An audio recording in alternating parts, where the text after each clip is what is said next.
ஸ்ரீமத் ராமாயணம் அயோத்தியா காண்டம் சர்க்கம் 19 ஸ்லோகங்கள் 11, 12. சகல சுக்ருத ரத்னம் சத்திய வாக்கியார்த்த ரத்னம் சமதம குணரத்னம் சாஸ்வத ஆனந்த ரத்னம் பிரணய நிலைய ரத்னம் பிரஸ்புட ஜோதி ரத்னம் பரம பதவி ரத்னம் பாதுமாம் ராமரத்னம். ஸ்ரீ ராமகர்ணாமிர்தம் என்னும் நூலிலிருந்து எடுக்கப்பெற்றது இந்த ஸ்லோகம். இயற்றியவர் தெரியவில்லை. சகல சுக்ருத அனைத்து நல்ல செயல்களின் பலனாக நாம் தேடுவது அந்த ரத்னம்தான். அவன்தான் ராமன், சத்தியத்தின் பொருளானவன். தம தம குணரத்னம், சம தம குணரத்னம், மனத்தின் கட்டுப்பாடு, உடல் கட்டுப்பாட்டுக்கு இலக்கணமானவனும் அவனே. நிரந்தரமான ஆனந்த ஸ்வரூபி, பிரம்மஸ்வரூபம், சச்சிதானந்த ஸ்வரூபம் ராமனே.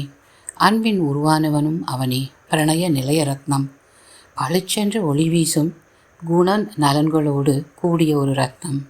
பிரஸ்புட ஜோதி ரத்னம், நமது ராமன். உயர்ந்த பரம பதவி என்னும் மோட்சமாக நிற்பவன் அந்த ராமன். பாதுமாம், என்னை ரட்சித்தல் வேண்டும் என்கிறார் ஆசிரியர். ராமன் குணங்களுடன் கூட ரத்னமாக ஒளி வீசுபவன்.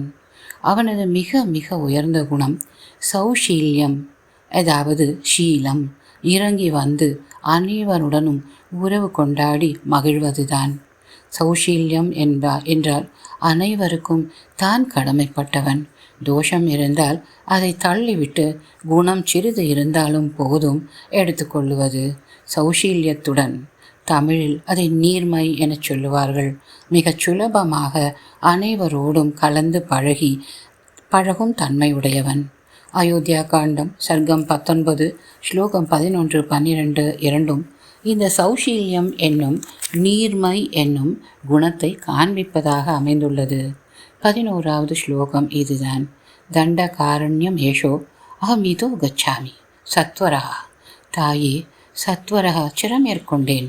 கச்சாமி அகம் நீதோ, இந்த இடத்திலிருந்து இப்பொழுதே புறப்படுகிறேன் தண்டகாரண்யத்திற்கு. அவிச்சாரிய பிதுர்வாக்கியம் சமாவஸ்தும் சதுர்தச. இனி எதுவும் கேட்க மாட்டேன். அவிச்சாரிய வரத்தை பற்றித்தான். சமாவஸ்து சதுர்தச, இனி நான் 14 வருடங்கள் இருக்கப் போவது வனத்தில்தான் என்று உரைக்கிறான். அவிச்சாரிய சிற்றன்னை கட்டளையிடுகிறாள். தந்தை கண்களில் நீருடன் படுத்து கிடக்கிறார். ராமன் அந்த சூழ்நிலைக்கேற்ப தன்னை ஆக்கிக் கொள்கிறான். கட்டளைக்கு கீழ்ப்படிந்து வார்த்தைகள் கூறுகிறான். தந்தையிடம் கேள்விகள் பல கேட்டு சங்கடப்படுத்த நினைக்கவில்லை. ஆணைக்கு பணிந்தான். தந்தை தந்த வாக்கினுக்கு மனதார இசைவும் தந்தான், ஏற்றும் கொண்டான். தனக்கு இவ்வாறு நேர்ந்ததே என்றில்லாமல் உள்ளன்புடன் பேசினான் சிற்றன்னையிடம். இப்படி ஒரு குணம் இருந்தால் மகிழ்ந்தாள் கைகேயி. எதிர்பார்க்கவில்லை அவள்.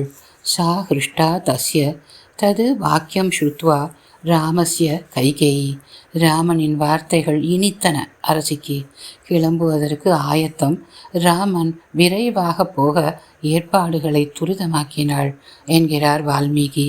பிரஸ்தானம் ஸ்ரத்ததானாகி துவரையாமாச கைகேயி. சுஜன ஜீவன ராமா சுகுணபூஷண ராமா என்னும் தியாகராஜர் கீர்த்தனைதான் காற்றில் மிதந்து வந்து காதுகளை இனிமையாக்கியது. குருஜி பட்டம்மாவிற்கு நமஸ்காரம். குருஜி வேதாந்தத்திற்கு நமஸ்காரம்.